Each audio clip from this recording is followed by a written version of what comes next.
კვლავ საქართველოს უფლებადამცველთა გაერთიანების თავმჯდომარე ნიკოლოზ მჟავანაძე და დამოუკიდებელი ტექნიკური ექსპერტი გიორგი ნიკოლაიშვილი თბილისის მერიას მეტროპოლიტენის სადგურებში სარემონტო სამუშაოების კანონმდებლობის დარღვევით ჩატარებაში ადანაშაულებენ.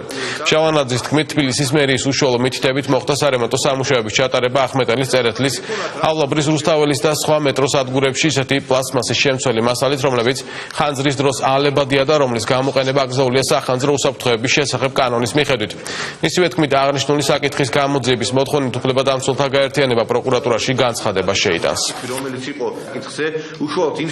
ეს გაკეთა მხოლოდ იმისთვის, რომ ის კაპიტალური რემონტი, რომელიც ყოველწლიურად უნდა გაუკეთდეს მეტროსადგურებს, მეტროპოლიტენის ხელმძღვანელობამ და თბილისის მერიამ გადაწყვიტა, რომ იაფად და სწრაფად გაკეთებულიყო ეს ყველაფერი და თანხების დაზოგვა მოხდა მოსახლეობის უსაფრთხოების ხარჯზე. გამოძიებასთან ვითანამშრომლებთ, რაც ინფორმაცია გვაქვს ჩვენ მთელი